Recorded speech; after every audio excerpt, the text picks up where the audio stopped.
popular misconception that I wanted to deal with here is the optional subjects in general, and maybe perhaps anthropology in particular, is a static subject.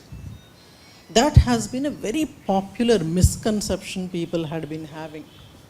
Because, see, if somebody who is superficially studying the subject, maybe from outside, if he is seeing, it might seem to be the same for him. See, when it comes to a basic concept, concepts may remain the same. Plus, year after year, we see new concepts coming up into the discipline. So, when I am saying that there is a vibrant thing there, where there is a dynamism involved in the subject, what I mean is, number one, how the same existing concepts are being understood differently across the time. And second thing is, see, when we try to predict questions for the upcoming exams, we try to do it from what is academically happening in the discipline. In the academics, what happens is they try to interpret the same concept from a different perspective based on anything that might be emerging in the global and national level. Second thing is new concepts that are being added. Thirdly, for the same kind of a conceptual understanding, from time to time when new research works are being added, see, when so many universities are there globally, they are not sitting idle. They have been adding newer things. So my idea is, a student who is getting trained now in say 2018 should not be having the same kind of an information and explanation base, say, somebody in 2 years ago or 1 year ago might be having. If that is the case, see, the problem with me is, I get bored with the same kind of things. That's my personal problem, of course.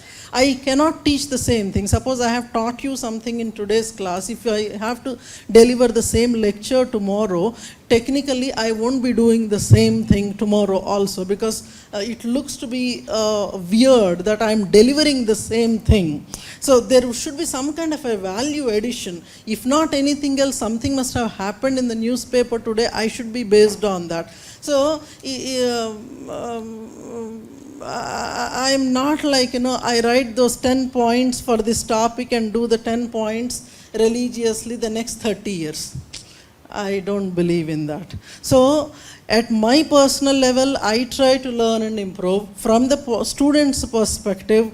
Year after year, when journals are publishing newer examples and new things, it becomes my responsibility to train you in the new things that I am adding. That's where I have to tell you that this is not a very static subject when it comes to examples, references, and case studies. And that is also a reason why we see that, suppose somebody had studied the subject a couple of years ago and has been writing the exam, and somebody who has written the exam from the latest information, I am really sure the fellow with the latest information will be able to get more marks. That is the reason why, if somebody has taken a guidance program now, it depends on the relationship that you have with the subject, with the teacher, in enhancing the content. So we give you the tips of how to enhance your content and how to keep you abreast with what is changing from year to year. That's where I think a hand-holding becomes necessary. And that's where I was actually talking about this mentoring thing. We try to hand-hold the students so that we try to give them that quantity enhancement thing.